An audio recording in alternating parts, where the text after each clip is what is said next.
crime escape unpunished.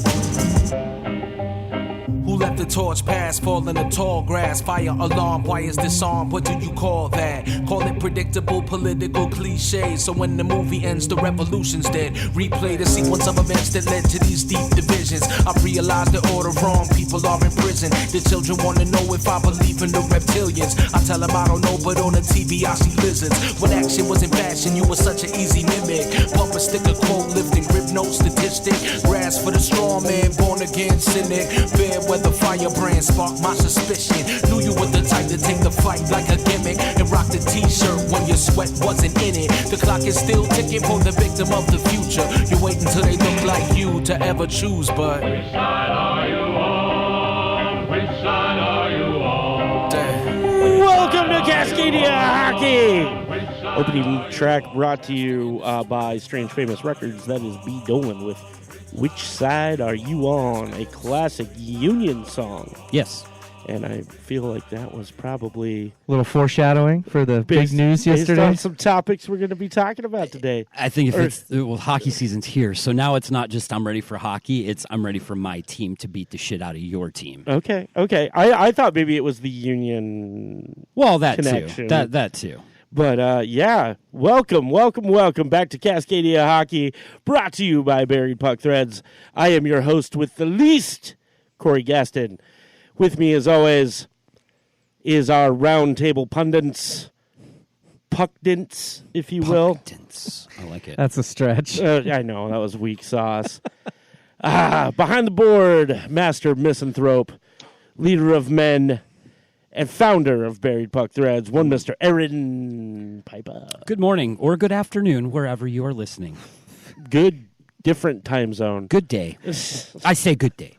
At the other end of the table, we've got the regular guy, number 86, Derek Schoenrock. Good morning, everybody. And a special shout-out, because today, back in the crease, streaming from the Zamboni, one Mr. Houtzenstein.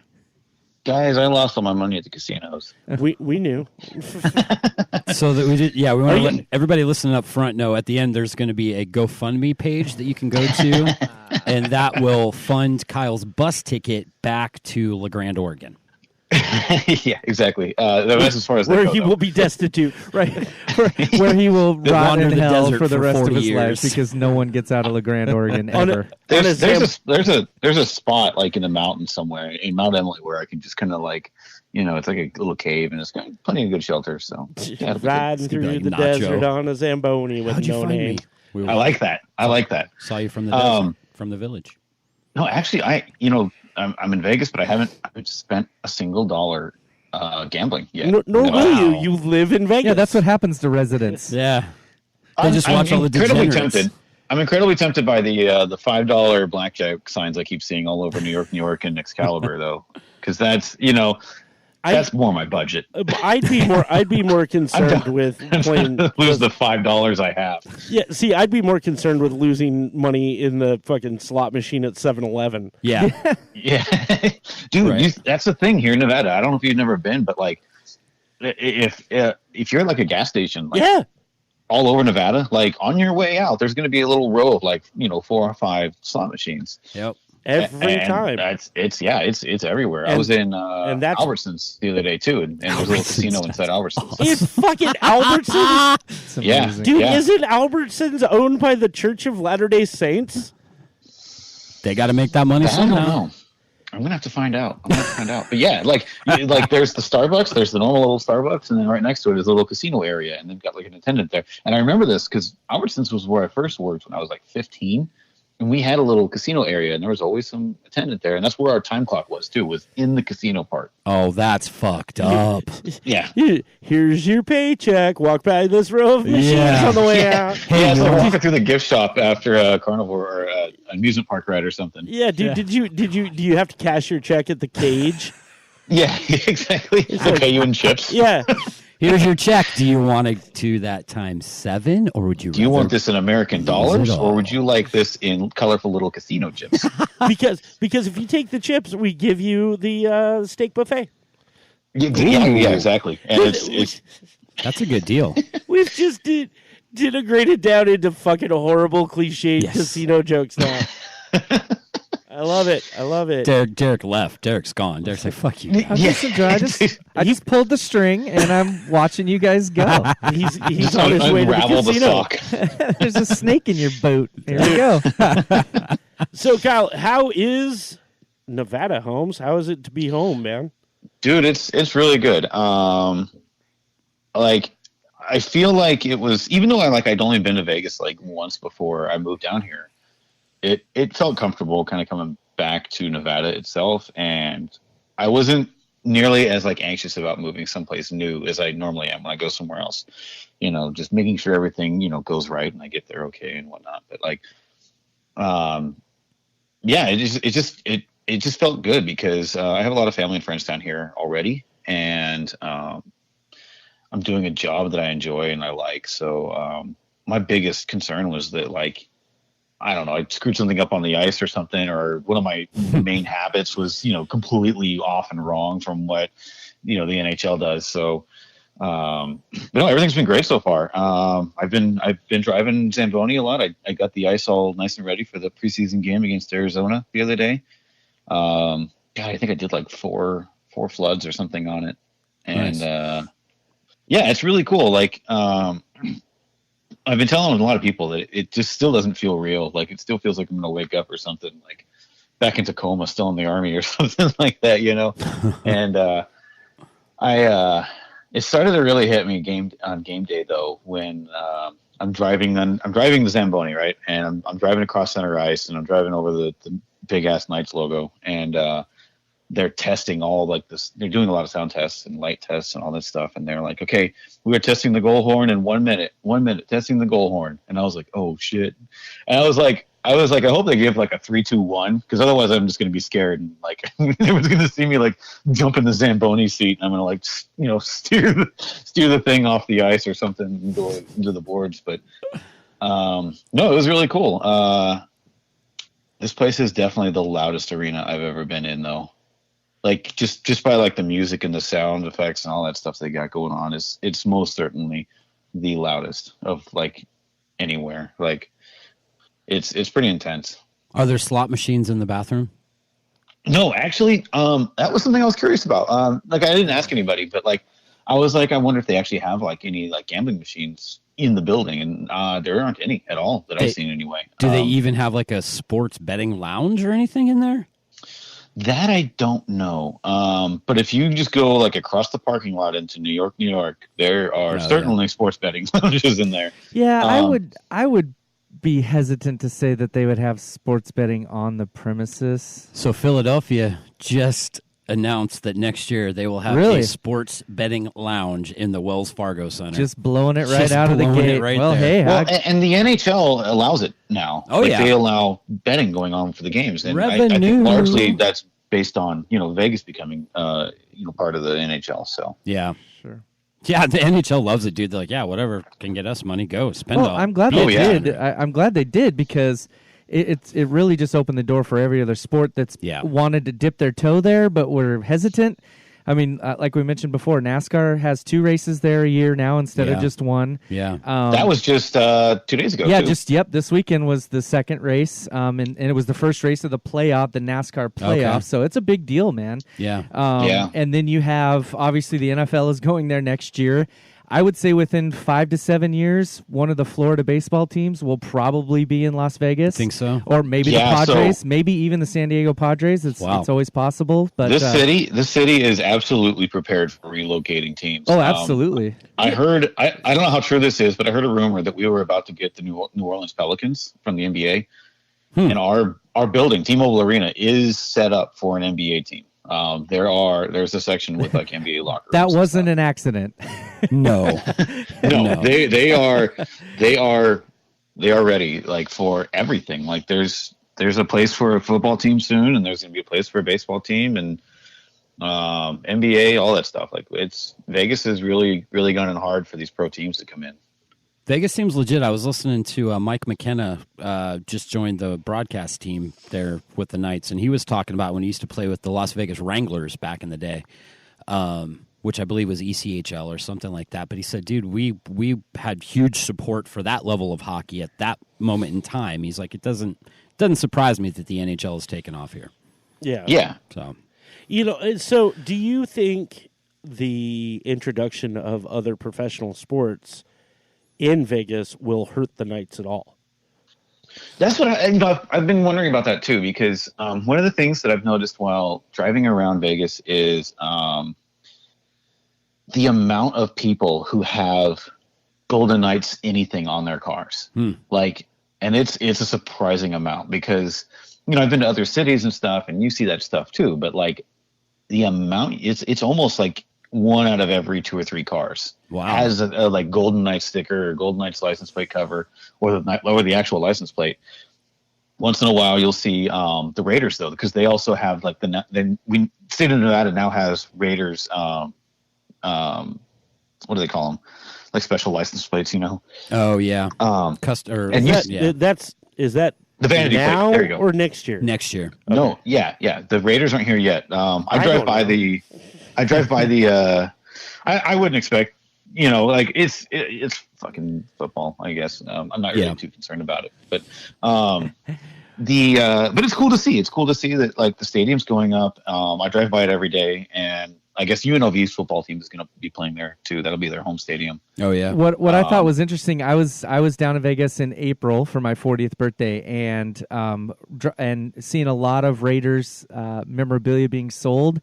But it was all LA Raiders stuff still. So there's the NFL has put like a moratorium. They can't sell anything that says Las Vegas Raiders right now. Yeah. I think until this season is over, and then they can crank out all the Las Vegas Raiders stuff. How shitty to be a Raiders fan though, and know that your team is leaving in a couple of years. Yeah, it's almost like we've seen them We've seen them relocate in this lifetime already. Oh, yeah, a couple times. But it doesn't happen until after the season's over, and they're like, oh, by the way, next year we're gone. It was still their team, though. I mean, they went from L.A. to Oakland and back to L.A. and then back to Oakland. So it wasn't like, not really picking up and moving. Right. And they're not even playing in Oakland right now, from what I understand. I think they're actually sharing the field with the 49ers. Is that correct? Oh, are they playing at the 49ers field now? At Levi. I know they used to No, they're playing in Oakland still. They still share with the A's, right? Yeah, they're still playing on the baseball field. Yeah. Oh, I saw that the other day. I hate that, man. Yeah. But anyway. I wanted to ask you real quick, though, and get really into hockey. That's the podcast we're here for. What? Coughlin, Dylan Coughlin. And we, you and I have had a lot of interaction with Coughlin. You're having even more now. From the broadcast that I was watching, he's getting a lot of love right now. What are you? Yeah. Oh, yeah. What's your feeling about Coughlin? So, former American, by the way, for people that are listening. And who the fuck is this guy? I was obviously biased the whole game, and I was just I was where I was during the game. If you watch any of it, you actually could see me in some parts of it. I saw you. Deal. Did you really? Yeah, he was in the corner, right by. I think it was left, Columbia First or something was the board you were standing by. Left corner. Yeah, left corner. So I was with a guy that normally does that corner, and he. I made him sound like a hooker. He normally works that area, and we have still sounds like a hooker. So I was exactly, and so. He was telling me about like how his job goes. I'm not going to be working there like throughout the season for the most part. Like if there's like a matinee game, then I'll help out with like on ice stuff. But like otherwise, I'm just doing daytime driving. So anyway, I was talking about Coughlin so much that like there was a fight that broke out, and we didn't see it because we were watching Coughlin carry the puck out of the zone. And we were like, I didn't see what happened. We were busy watching Coughlin, waiting to see what he was going to do. Yeah. Like we didn't see the fight break out. And, but yeah, I got to talk to him before the game a little bit. They were, they play their soccer warm up right outside of the Zamboni, room. Nice. So that's pretty cool. And, after he got, after he got kicked out of the little soccer game. I don't know how you lose. I think when it comes to you and you drop it, then you lose the game or whatever. Yeah. So he came out to just kind of stretch and a bit, and he came over and said hi, and it was cool to chat with him for a second, and wish him luck, and asked him how summer was and how he was feeling. He said he was feeling pretty good, and I said, "This is your first game here, right?" And he's like, "Yeah, first preseason game." I was like, "Holy shit, dude, that's awesome!" So that is but awesome. He looked really calm. He looked ready, and he did great. Like it was fun to watch him. Like he's definitely bulked up. He's definitely not the beanpole that we saw in Tri-Cities, but he's definitely bulked up, and he got second star that night too, because he had an assist on one of Patrietti's hat trick goals. Oh, his outlet pass on that goal was amazing because he banked it off the boards to get it right on Max's stick. It was great. Yeah. So I mean, I think I know there's a lot of talk about White Cloud because he's been kind of hanging out in the prospect pool as well. But I think not. I mean, this may or may not be biased, but I think Cogs is going to crack the roster. Cool. So yeah, it was cool. It was cool watching him and seeing him skating with these guys. On behind like Patrietti and guys like Cody Eakin and stuff. It was really cool, and it was nuts. Love it. It's funny watching that team though, because there's a lot of former WHL stars. There was a lot. I mean, Cody Glass is there, and it looks like he's making a good run. Keegan Kolzar, which is the name some people might not remember, but he was with Seattle a couple years ago and was a big part. I remember him. Yeah, I remember him too. But he was a big part of their championship team there in Seattle. It's funny too because Kelly McCrimmon, I believe is the guy's name. He was the GM for the Brandon Wheat Kings for a while, and then he became the assistant GM in Vegas. So he is super familiar with the WHL. I think he is the GM now. In Vegas? Yeah. I think he's gone? Yeah, well, McKee stepped down. He's not gone, but he's still there in some capacity. But okay. McCrimmon, from what I understand, is the GM right now. Wow. So, that answers that question because I'll know for sure that his scouts in the Western League are huge. That network's huge for him. So, because that goes back several decades for him. Kolzar did really well too. He was a lot of muscle out there, and he was just crushing kids. Yeah, like he's a big boy. I mean, yeah, there were people that would try to come up and hit him, and he wouldn't be paying attention. He'd be in the corner or something battling it out. And somebody'd come up and try to hit him, and they, it was just a brick wall. They couldn't move him. So yeah, it was pretty cool. So. It looked like a fun experience. Vegas got the win, so like 6-2 or something. So I've got a funny story about this game. I don't think I told you yet. Did I? I don't think I did. I don't think so. You just sent me contraband pictures. That's all you did. I did. Sorry about the one with the one down my pants, but I thought. Okay, never mind. We'll get back to that later. He thought that was a button. Yeah. Dude, that's the new Barry Puck t-shirt design. Okay. Dude, we've already printed that on t-shirts, man. Yeah. Oh, well, give me a cut, or at least give me like a Subway sandwich or something. I'll give you a small percentage. Oh, good times. Oh yeah. We miss you, buddy. I've got a fun story for you about this game. So I've done ice work before. Nothing was out of familiarity or anything like that. Things obviously at the NHL level are a little more intensive though, as far as like maintaining the ice. And so I'm sure you all have seen the ice crew, like the girls that come on the ice with the shovels and skate a bunch of the snow out. Yep. So they have that. There's like 4 guys that do it now too. And they usually kind of handle like around the net area. So my job for this game against Arizona was we have like a scraper that we use to, scrape ice buildup along the boards. We scrape that away. Right. My job was to just go out during the media timeouts and shove that thing along the boards and gather up all the snow at center ice with the other guy. And then we'd shove it away for the ice girls to pick up. So the guy that was showing me, exactly like when and how to do it, he was like, all right, when the red light stanchions come on, you guys can't see it on the TV, but like there's these big like LED beams in the goalkeeper's box. Big red lights come on. That's how everybody knows that it's immediate timeout. Mm-hmm. The ice crew's supposed to come out and clear all the snow off. So that's when I was supposed to go out and start clearing the snow off.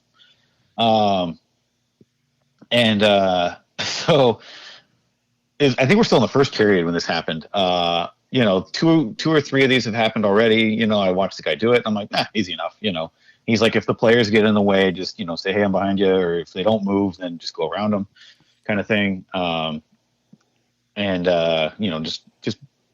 Just kind of be mindful of where the skater girls are at too. Cause some of them are new and they might plow right into you. So, so I'm next, right? The light comes on. I see it. I see the light come on.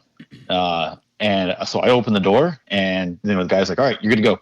So I go out there and I start scraping the snow off, but I don't see any of the players going to the bench. Oh. And I look up and like, they're getting ready for a face off. I'm on the ice, by the way. I look over at the referees and I look over at the players, and then there's a guy with an open door at the penalty box. He's kind of looking out at the referee, and we're all just kind of looking at each other like, what the fuck? And I'm pointing at the light. I'm just like, lights on. And I'm like, I'm not wrong. I'm like, am I wrong? I'm not wrong. As you're pissing yourself right there. No. Well, yeah. Well, look, my first thought was like, I'm not the one who fucked up here. So I was instantly like shifting the blame away, even if it was my fault. But I've got also like, I'm not really thinking about it at the time, but I've got like 4 entities of people staring at me like, what the fuck, dude? Who the fuck is this guy? Yeah, in that moment, it doesn't matter. It doesn't matter. 18,000 people in the crowd. I've got both teams. I've got referees, and I've got a goal judge, or not goal judge, but a penalty box guy. We're all just kind of like looking at each other like, whose fault is this? And so I'm like, mine. You got Gary Bettman on the phone. Who the fuck is that guy? So I'm like, all right, I'll get off the ice. So I started walking back. By the time I get back, they shut the light off, but then the other door opens. What? And then the ref is like, oh yeah, it is immediate timeout. So they call the immediate timeout. Everybody skates to the bench. The ref comes by. The senior referee comes by. He's like, I'm sorry guys, that was my fault. You guys are good. You're on the ball. Good job. Wow. And I'm just like, dude, I don't want to go out now. So after that, every time the red light went on, I waited until I saw a few skater girls come out first, and then I went out. So, you're like, yeah. So lead the way, baby. Yeah. So there's my first game. Wow. Oh my God, did I fuck up experience? Hey, but you didn't, dude. You were in the right. So. No, yeah, I was kind of like even when I was on the ice, I was thinking of that meme with what is it, Hannibal Buress on the Eric Andre show? Yes. And he's just like, why are you booing me? I'm right. Like nobody was booing. Nobody was really saying anything. Right. And, that's fun. Yeah, dude. I mean, nothing else came out of it. The refs were like, good job, you guys were on the ball, and that was about it. So, but I thought it was kind of funny because it was just like, fuck, man, like everyone's just kind of like looking at each other like, what the fuck? What are we doing? What happened? Because I was the only schmuck on the ice, doing anything with the ice.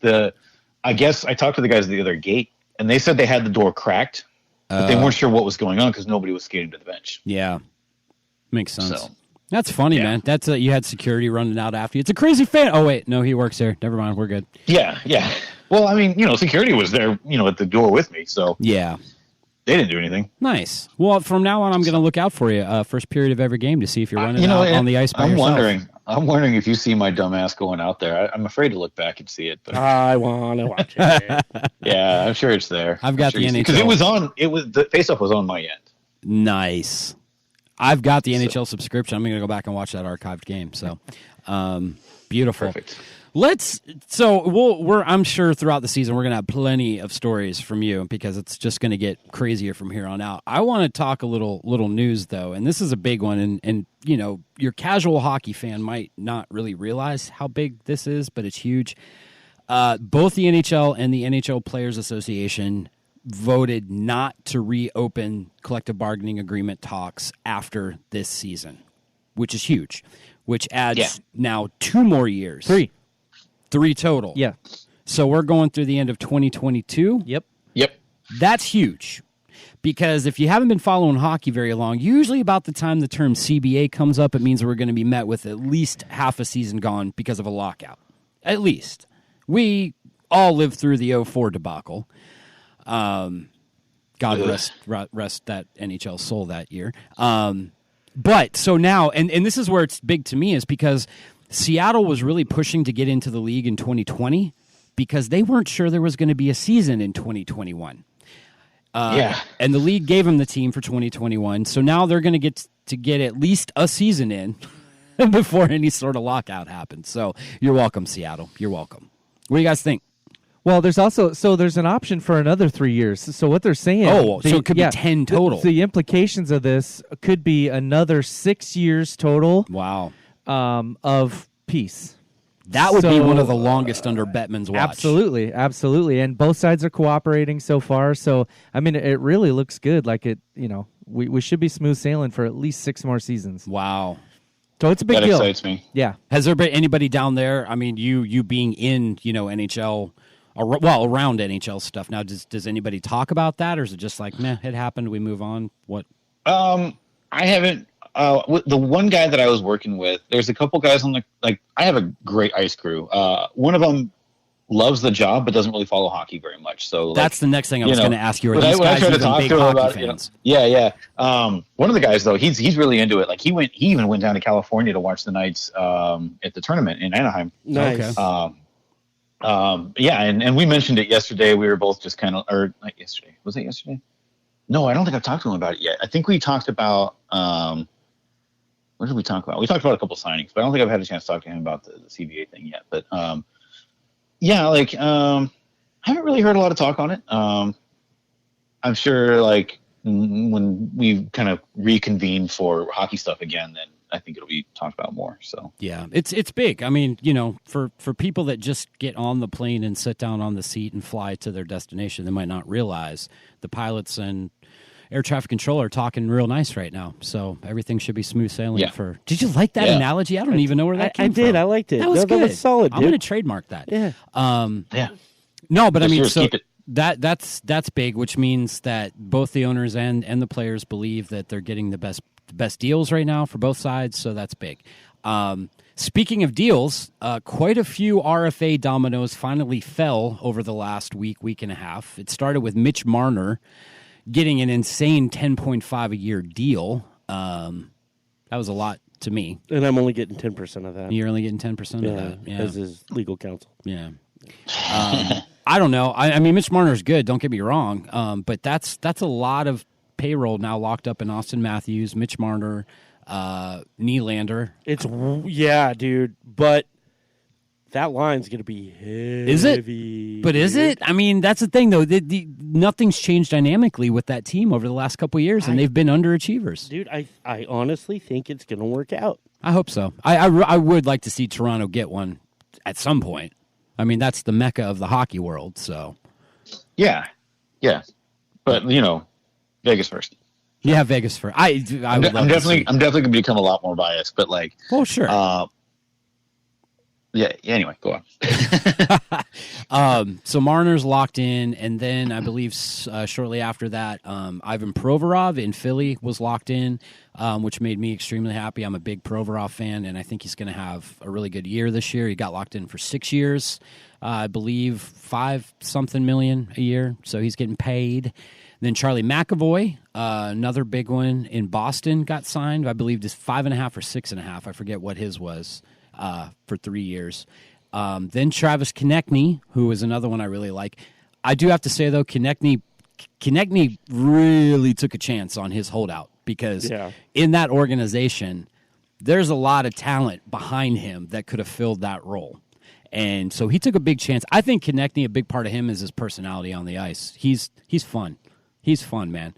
That's what I like about him. And then yesterday, I didn't even realize this till this morning, our boy Brandon Carlo. Yeah, he got signed. Got signed, so now everybody's back in camp in Boston, back in camp in Philly. Camps are here. Preseason started. There was like a lot of games last night. Yeah. Like I saw New Jersey had a split squad going on. By the way, Jack Hughes looks like he's going to win Rookie of the Year already, even after he got the statement, man. Did he get a game winner or what was it? Overtime game winner last night. Okay, yep. Cool. So he looked good. Oh, he scored twice. That's what I only saw his first goal. I didn't see the OT winner. Yeah, they won that one, and then their other squad got beat in Montreal. The split squad things it's good. I mean, you have that many prospects to roll through, but it was confusing the shit out of me yesterday because I'm watching Calgary Vancouver. Yeah, and it's 3-0, and then I'm scrolling through Twitter, and it's like Calgary Vancouver tied at 2, and I'm like, that's not possible because it's 3-0 right now. And I'm like, wait a minute, there's got to be 2 different games going on here. Yeah. So, but that one was, I mean, it was kind of a dog. I watched the middle 40 minutes of that, and Calgary was just really, whatever squad that was really putting it to Vancouver. I watched the end of Calgary Vancouver last night. They played a game in Victoria, where the Victoria Royals. That's the one I was watching. The one you watched? Yeah. And it ended up 3-2, right? 4-3. 4-3. Okay. It was 4-1 when I turned it on with 3 minutes left in the game, and it ended at 4-3. I'm like, shit, I missed an exciting game here. And I would love to see Vancouver do well. To be honest, I like to see every team do well. I'm just a sucker. It's we were talking about Toronto and hoping for their success as well, but there's always I like seeing like every team do well. I hate seeing when a team has to relocate or fold or whatever. Yeah. But it's it's just the business side of things, and it's just how it goes sometimes. Yeah, so I don't think there's any other real big RFA. What, Derek? You said that there's still some big UFA names out there. No, I was looking at some of the RFAs that got signed. Did you guys mention Marner? Yeah. Okay. That was a huge contract. Yeah, that was. Did big. we mention Poser? Line while we were recording? Because I know we talked about it, but I don't know if we were recording or not. I don't think we were, but yeah, Patrick Laine's still not signed in Winnipeg. That's true. That's got to be the biggest RFA still out there. Well, yeah, like one thing that I was reading on Complete Hockey News that they pointed out was that when they spoke with him a while ago, he was still wearing his Jet stuff, and now he's not. He's wearing the local town's colors. He took his wedding ring off and went out on the town. Basically. Ouch. Yeah, basically. Well, I mean, when she doesn't come home ever, I mean, you can only wait so long. So, damn. I'm sure they'll sign him. Like, I think Winnipeg would be dumb to let him go. But, they would definitely be dumb to let him go. Laine's. Well, in Winnipeg, they're another team that kind of like Columbus this past offseason. They lost some pieces, and Laine's going to be your star of the future. So that's interesting. Yeah. Speaking of Complete Hockey News, this is my chirp of the week, which I thought was hilarious. Hey, Nolan! Hey, it's Dollar Dogs up there. Go get a hot dog. You're a fat fuck. Yeah. They did a post the other day with Joe Thornton surrounded by like 10 dogs. The post says, the San Jose Sharks have signed this homeless man to a 1-year deal worth $2 million so that he can feed his dogs. I thought that was awesome. That's pretty good. So another thing about the Sharks is I'm realizing how much the rivalry, how fiery it really is down here. And it's almost like you just say the name Sharks and people just kind of nervous twitch and a punch to the throat. So I need to rock some San Jose gear when I come. I hear people just kind of like when San Jose rolls off their tongue, they just almost gag on it. It's like it's definitely a heated rivalry. Dude, that's awesome. You definitely feel it. In the same vein of natural rivals like that, do you think Seattle coming in will actually help Vancouver? Is that going to be a healthy, like, natural rivalry there? I think so. I think so. Yeah, absolutely. Yeah. When I was in Vancouver, I was playing tourist and I took a tour of Rogers Arena, and I was kind of talking with some of the people that work there, and I was like, "You excited for Seattle potentially getting a team?" And they were like, "No." And I was like, "Why?" And they were like, "Because that." People come up from Seattle for NHL games. We'd be losing business. And I was like, I see. So I feel like that would probably, I mean, I don't think that's going to impact Vancouver that much. I Yeah, think it could, I think man. but I think it. Well, I think what it will do is if a rivalry does flourish out of that, Right, that's what I'm saying. I think it'd be helpful to have the natural would- rivalry. Yeah. exactly, it would draw more people because they're pretty close. Like Seattle to Vancouver is like 3.5 hours, maybe. Yeah. Too bad. It's not too bad. I mean, they're not too close, like like LA and Anaheim, but It's a quick flight. It's like a 25-minute flight. yeah, if that, and I think it'll work. I think it'll be a great rivalry. And they're going to be slotted knows? in the same division. Well, that's another Do we question. know that yet, Because or- so you've got 31 teams right now. You've got 16 in the East. You've got 15 in the West. The Central Division has 7 teams. The Pacific Division has 8 teams. If you add Seattle to the Pacific, who's moving to the Central? Right, they'll I have to think take it'd somebody be- out. I think it'd probably be like Colorado, Arizona or Colorado, maybe. Colorado would make the most sense if you're looking at it from a geographical perspective, and that's kind of what I figured. Because then you round it out. You're at 32. You got 16-16. It works well. But well, that happened this year too in the WHL because with Winnipeg moving to the Eastern Conference, somebody then moved to the Central something in the WHL. Yeah. I don't remember, but it happens. The realignment thing happens. So Yeah. Well, I think it's got Seattle to. definitely be Yeah. Pacific. yeah.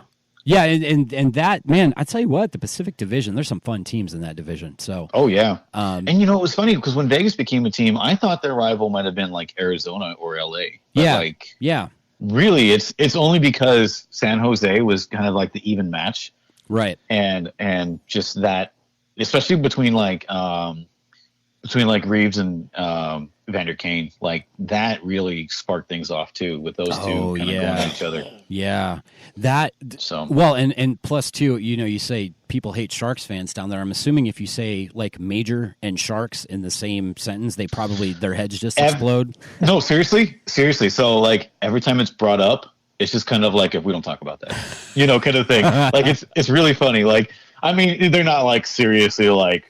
Don't fucking talk about that. You'll get fired. It's more like let's just talk about something else. Moving on. Like it definitely still stings. People are still pretty upset about it, and rightfully so. But it's cool to see. I think one of the coolest things is just seeing kind of how the perception is here, like within Vegas, like seeing everything from within for once and seeing how the team operates and how a game day, scenario works and how people talk about other teams.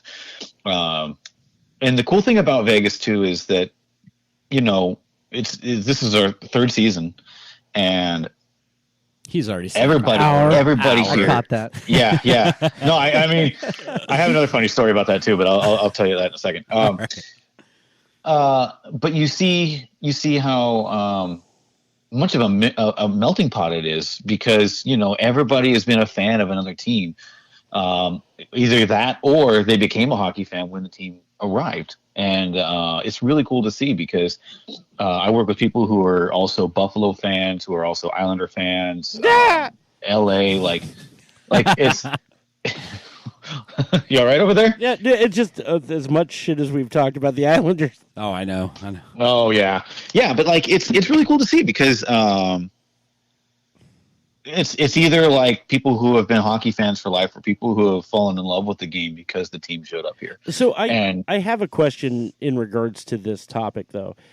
So you became a Knights fan as soon as it was known. Yeah, because I bought the hat. Yeah, there's a hat that I have in my Jeep right now. It kind of sits on my dash. I bought that hat the very hour they announced the team name and logo. Yeah, and I think it was I can't remember if it was Gary Bettman or if it was I can't remember. McPhee, who was like, "All right, this is the team name, and we got merchandise on the NHL store." And immediately, I was like on the computer and looking for a hat or something. What is that like? Getting to be in the organization of the team you were already a fan of. Well, technically, I'm not Well, involved in yeah, it, you know. Yeah, like being involved, because I work for the building as opposed to the team. Right. Which I'm finding out that, like, especially with the Americans, I found this out, but like Zamboni drivers and ice workers are more, building and facility workers, right, opposed to people who work for the team. Although our current Zamboni drivers who drive during the games, they're the guys that do the ice over at the practice facility over at City National. Okay. And they're basically kind of like on a contract, like, or kind of being loaned by the team to do the ice. But anyway, yeah, working within and just kind of like seeing it up close. I think it's still going to take a while to kind of get over like the wow factor of it. Yeah, that's kind of what I was about. I was walking back to get one of the Zambonis ready, and I passed Max Patrietti on the way into the Zamboni room, and he said hi, and I said hi, and I was like, oh fuck, this is real. He was the first person that I passed, like, in the hallway, and it was just kind of like, okay, this is a thing now. Like, I'm gonna have to try to start getting used to seeing these guys. And I passed Subban and guys that were walking in. It was just, Cody Eakin asked us how our summer was and all that kind of stuff. And nice. It's going to take a little getting used to, but I feel like, the excitement will always be retained. Like, it's always going to be there.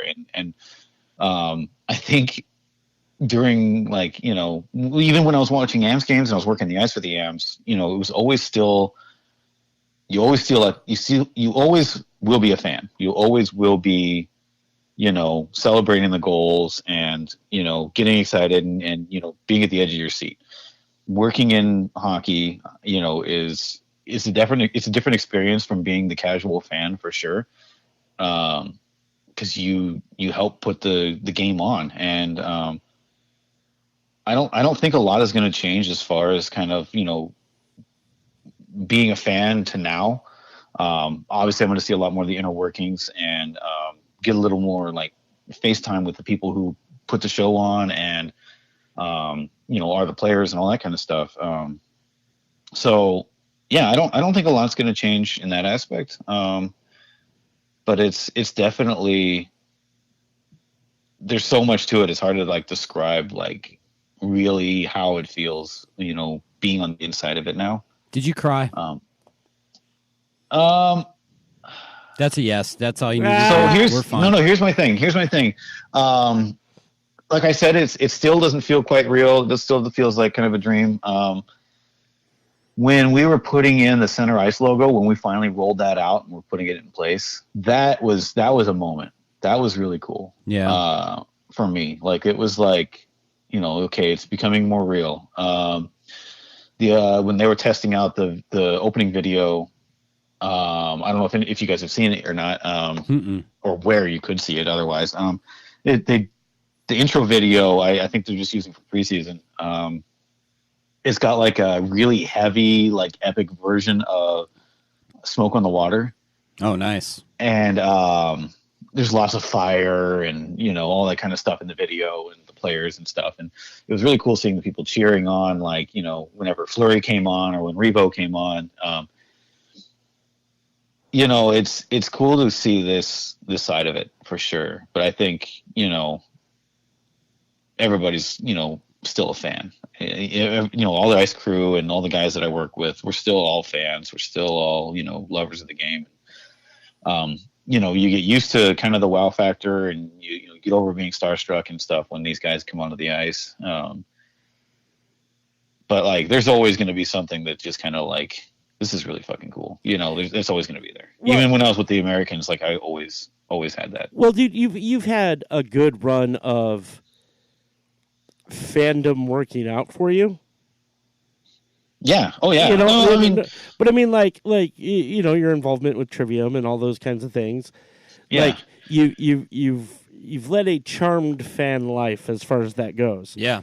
And it's so cool. It's just networking. It's just Oh no, I absolutely trust me. I get it. But I'm just saying, it's so cool for us on this side to watch you be, all giddy and down there and doing your thing. Yeah. Yeah. It's I mean, there's if there's anything I'm going to stress about that kind of stuff, like my work with Trivium and just kind of where I'm at right now, in hockey, just put yourself out there. If you want to do it, just do it. Like, you have to get over the fear of approaching someone and saying, "Hey, what's up? My name's Kyle." Yeah. Don't say that. Say your name. My name might, you might think you have a Monster energy drink or something in your back pocket. But put yourself out there. Like, if you want to do it and you want to be there, do it. Like, people ask me, like, how did you get this job? Like, who did you have to, like, I just went for it, dude. Who did you have to do sexual favors for to get this job down in Vegas? And I'm just like, dude, I just looked and I applied and I made sure I had a good resume and I made sure everything was accurate and, it's being professional when I spoke with people and not a total fucking weirdo, like that really helps. And just treat people like people. Like, when I like the addendum of total. Yeah. The addendum of total. Not a total fucking weirdo. Yeah. Well, yeah. And like, it's the old adage too. It's a don't be too over the top on the professional level. Just be a real fucking person, and it'll work out for you. It's the same old adage that in most situations, hard work does pay off. I mean, I'm in my 6th season now of working with the team here, and it's, I believe, because I do a good job, and you provide for what they need, and that works out in any job, whether you're in sports. Now, granted, there are some political things and different things, but that's every job. That's everywhere you go. So, yeah, it's fun. It's fun from every aspect. I'm like you, Kyle. When you talk about being starstruck, I mean, there's a certain member of the Tri-City Americans, we'll say one of the smaller players on the team. Over the last couple of weeks, him and I have hit up a really, really good friendship, and so much so that he'll get up from autograph tables when I walk in the room to come say what's up. Yeah. So, and that's cool. And my wife, she always laughs. She's like, "You got a little friend," literally and figuratively. But no, I know what you mean. But then you also start to realize that these guys are just human beings too, man. And that keeps you grounded. But I don't think it ever takes the magic away from being involved with something. That I don't think that'll ever, be lost. Like, I've talked to people, like when I first started working with the Tri-City Americans, there was this one guy, I'm not going to drop his name, but he was just like, enjoy it now, 'cause you're going to get bored of this shit. It'll get boring. And, I've thought about that, like every time, like every game, and I'm like, it's not boring yet. It's not boring yet. Yeah. So, shout out to him and his wrong opinion, but,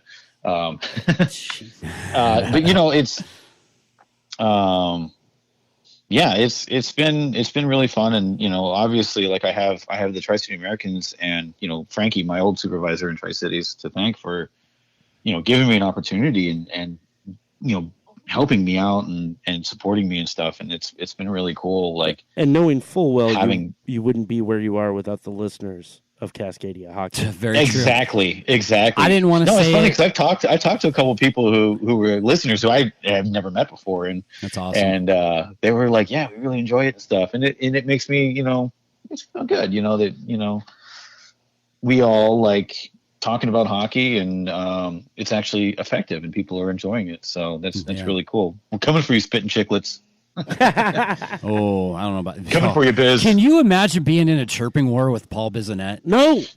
I don't ever want to be in a chirping war with that proposition. guy. I've mentioned this before. I'm still like trying to have one locked and loaded for the first time I see him, because I know I'm probably going to run into him at some point this season. I know I'm going to have to like just get it out there and try my best. Yeah. Because like even if not this season, eventually someday I'm gonna run into Paul Bissonnette. I'd be so worried. I'm gonna have to chirp him. I'd be so worried I'd shit the bed and be like, Biz, what's up? Nice face. And then he comes back. He just doesn't even like chirp back. Like he doesn't even give you. It's not even worth his time at that point. But he seems to me like he's the type of person that would take any chirp challenge, whether good or bad, amateur, pro, whatever. 100%. But yeah, so it's all really exciting, and it's cool seeing the culture down here. Like, oh my God, this city loves this team, and they have completely like embraced the team, and the players have definitely embraced the city. A lot of them live here year round now. Flowers got a house here. I don't know if he goes back to Canada at all during the summer. I imagine he does to some extent, but a lot of these guys still live here. Even like Phil Kessel lives here. Phil Kessel's got a house here. Oh wow! He doesn't even play for Vegas. He just loves the city, and it's really cool. Like on game day, just walking around and seeing like every other person wearing Knight something. Like it's just so cool, and seeing all the surrounding businesses and stuff with their support. This place is definitely embrace this team. Are you going to be able to continue the Zambone streams from? Dude, I am willing to bet they're not going to be cool with that. Yeah, I kind of figured too, but although here's what I've kind of caught in the back of my mind is the Vegas Golden Knights do have a Twitch account. Oh. And I want to find out who runs it and offer to them, hey, like I've done Zamboni streams, when I was in Tri-Cities, like, maybe we could work something out like that. I don't know. Mount a GoPro or something. Yeah. Fans get some cool views of like the game and stuff. I will say though, the security of this place, of T-Mobile Arena is definitely super high, I can imagine. Especially, with Mandalay Bay being an MGM Resorts building, all of MGM is like I've had issues getting into the building. You protect your assets at all costs. Absolutely. So the security does a really good job of making sure everything is, done properly, and they're very thorough. So, big props to them. They've made it difficult for me to get into the building sometimes, and I'm like, I work here. Like, let me in. You can't forget your badge. They're doing their job though. I've gotten frustrated, but they're doing their jobs. But yeah, so it's definitely a big deal, and for obvious reasons. Definitely don't want to repeat of that October 1st event. So I imagine like having a camera mounted on a Zamboni going back into the tunnel might be kind of frowned upon. So yeah, I'm careful with the pictures I take and where I post them. But they do, they allow it for the most part. So yeah, and they give tours and stuff, and you get to see a lot of the building when you take a tour of this place. So, but yeah, no, they're definitely pretty tight. So, which is good. Yeah, you're seeing it on a whole nother level because in some parts that's probably completely night and day from what you were experiencing at our local arena here. So, where you can walk in without a badge, without a name, you could just walk in. I don't think I ever. I think one time I had to pull out my my employee badge because that was the night just this year when we had Pink Ice night, but there's that massive snowstorm. Oh yeah. Not everybody could make it in, so somebody else was running the top of the stairs. Okay. And I was going down to drop off the videos with Mary, and I got stopped going downstairs. Oh. And not one time. No, well, no, I always get a fist bump from that guy. Yeah. And he's a great guy. Yeah, I know what you mean, though. It's a family event, Yeah. Yeah. So, yeah. But I'm starting to get to know everybody here, and some of the security officers, they know who I am at this point now, and they, don't have an issue with me, and they don't have to call my supervisor or anything anymore. So nice. That's good. Yeah. And the crew here is super, super awesome. I feel like I fit in really well with them, and they really like having me around, it seems like. And, yeah, they're great. I've been doing conversions too. Like aside from ice work, I've been helping out with conversions. So like I've had a really cool time, like seeing how that goes. Like we loaded out Elton John the other night, and then I helped load in Eric Clapton. And this week we're doing iHeartRadio Festival. Nice. Holy And shit, man! I think I'm doing show call for iHeart on Saturday, Sunday. Wow. So I'll be there for like some of the performers. I'm gonna send you some really crappy cell phone pictures from Ghost tonight. Dude, yeah, I'm really bummed I'm missing that because my buddy it's Matt. too bad you're missing Ghost and instead of rubbing shoulders with Eric freaking Clapton. Yeah. No, I never actually saw Clapton. Or Elton John. I heard Elton John singing, so I count that. Well, yeah, you were within a few 100 feet of those people, so Yeah. So that's pretty cool. But no, I am bummed to miss Ghost because I was supposed to be doing photography for that. I know, that's why I want to send you crappy pictures. Well, my buddy Matt, he's going to be there. He's going to be shooting that show. So that'd be cool. Cool. But yeah, no, I miss you guys, and I miss the Tri-City Americans and the environment up there, and it's He's trying to find something else to make that sound like a genuine statement there. Yeah. I've actually been telling people a lot of fun stories, from my Tri-Cities experiences. So Cool. you guys are definitely thought of and talked about down here. And they asked me stuff about the WHL and how it was run in the dub and all that kind of stuff. So Nice. yeah, so it's pretty cool. And I hope our Coughlin, I hope our Tri-Cities boy cracks the roster and yeah, that'll be fun. Yeah, I'm rooting for him. I'm rooting for Cody Glass. I mean, even rooting for Colzar. I mean, all those WHL boys. It's fun to watch, and they've got some other ones in the organization down there too. Oh, Peyton Krebs was their first round pick this year. So we used to hang out with his brother all the time when he played here in Tri-City. So I didn't see him playing that preseason game. I think he had an ACL tear just a couple of, not ACL, I'm sorry. No, an Achilles tear just a couple of months ago. So he's still rehabbing from that. Gnarly. Probably. Yeah. So hopefully hope for a speedy recovery for him. Yeah, for sure. Well, we're getting to be about that time here. Kyle, I definitely want to do this from time to time. I'm sure the stories are just going to pile up this season. Yeah, no, this was awesome. I'm glad this worked out well. I would like to, in our old fashion, I don't know if you guys have been doing the shout outs, but I got to give a big shout out to my pal Jimmy McNally. Yes. He was Ice Crew when I first started. We both kind of started the same year, and he was learning the game of hockey, and he fell in love with it. But as a lot of people know, he passed away just a couple weeks ago, and it's been really rough. I've had kind of a tough time with it. But I've had a lot of really, really awesome support from, my friends and stuff, and seeing kind of what the Americans have done for it, doing the Dove releasing ceremony. So that was really cool. So, I'm kind of thinking about what kind of, he and I used to do a little puck tossing game before every game started. And we sometimes we'd bet $1 on it or something. We'd toss the puck from the exam gate to one of the face-off dots and try to, get the closest onto the dot. And yeah, it's really unfortunate what happened. And, I'm hoping I can keep him in mind for every game that I work here. And, yeah. Big shout out to Jimmy, love the guy. I miss him. I'm sure everybody down there misses him too. I can confirm that if you say the name Jimmy to anybody in the organization, anybody in Venue Works, it's with a heavy heart that people are remembering him. Just because of some conversations I've had over the last 10 days with people. He's very, very missed for sure. Yeah, and not forgotten at all. Parker Coyne actually reached out to me when that happened too. And it was really nice of him, and it's the first time hearing it. I'll tell you after.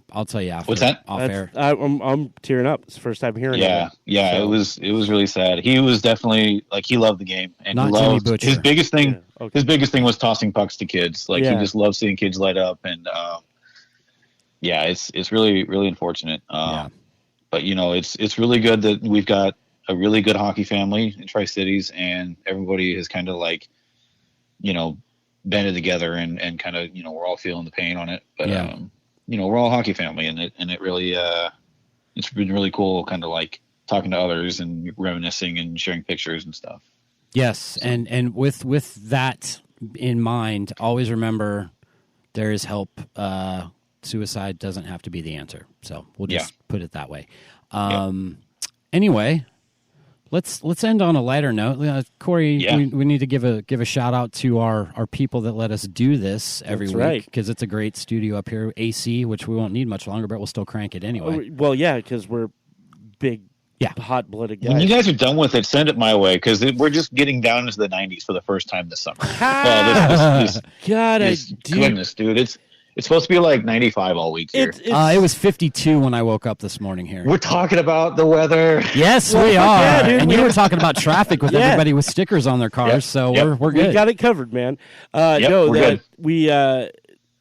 I really don't envy you being there. I know it's your home, but fuck that heat. every bit of it. Anyway, Cascadia Hockey, brought to you by Barry Puckheads, is a production of AU Radio Podcast Studios. Adventures Underground, 1391 George Washington Way, Richland, Washington, 99354. Check out advunderground.com. That's good stuff. No, thanks you guys for always allowing us to be up here. Buried Puck Threads loves everyone, and I do promise that there are some things coming. Check out somebody we're working on a collab with right now, Viking Drool Beard Oil. You've probably seen us talk a little bit about that, but I've got some exciting things coming with Ben. You've seen us talk about it? I'm looking up at the ceiling right now. I'm not even paying attention to what the fuck see I'm the saying. air. 8 days without tacos. I've lost hearing in my right eye. Wait, listen. You smell something? I love that line. That's so good. So there is some cool stuff coming. Kyle, we really, really appreciate you doing this on one of your few days off over the next couple of weeks. So yeah, I'm glad I got a day off because they're doing a lot of heavy iHeart load-in right now, and I don't want to be there. Yeah, hey, have fun at that, man. They just announced my boys Green Day. They just added them to the bill. Yeah. So unfortunately, I don't know if I'm gonna be able to stick around for them. Like, it depends on when they play. Yeah. Like, I think I'm doing show call, but I'm doing morning, so all the big acts are in the evening. Yeah. So. Yeah. Kyle, is there any news in the streaming service you want to pimp? You want to get the Houtz name out? Oh man, I haven't been able to stream as much. I'm still in a temporary living situation. But twitch.tv/Houtzenstein. I'm trying to stream. I think I'm going to do it today even. But on my days off, I try to get a couple hours in. So I'm going to do. Yeah, I've been doing a little Red Dead Online. Nice. It's been fun. But and like I said, I'll see if I can get a hold of whoever does VGK Twitch channel, and maybe I should pump their channel a little bit too. Yeah. I can't remember if it's VGK. Oh man, what is it? I don't even remember. Like, it's kind of a weird address, but we'll send it to us. We'll put it up on the social. Yeah. I'm on my computer right now. Well, Buried Puck Threads, from what I hear, somebody told me we've got a Twitch channel somewhere, so maybe we'll start doing something with that. Yeah, I got to do that. Oh, it's VGK Twitch, so twitch.tv/VGK Twitch, and they actually do stuff with the players playing video games. They'll do broadcasts and stuff, kind of like pregame stuff. It's actually pretty cool. Nice. I like the stuff I've seen on it. So, and trust me, Mr. Houtz, that was not a poke at you at all, because I could get up off my ass and do Twitch as well. So no, you couldn't. Oh, yeah. No, it's been a busy time for me. I know these past few months. So I know. It's been a roller coaster of emotions. Well, fellas, with that in mind, regular season starts this weekend for the WHL. Preseason's in full swing for the NHL. Dance off, boys. Let's leave. Boy. Kyle, you know what time it is. It's time for that 3-2-1 exit. You ready? Yeah, I got this. All right, in a 3, and a 2, and a 1. Ferda. Allegedly, it was a sick ostrich. That's a punchline. That's not a man. That's not a tough guy. That is a sucker and a fraud to the culture. Hip hop is folk music grown from the struggle, and half these fools could put the mic down and run as a Republican. Fuck them, then they learn from their own wrong. Homophobes don't go to my shows. We too strong. And if you in the front row harassing girls during a song, I'ma reach out and ask you exactly. Which side are you on?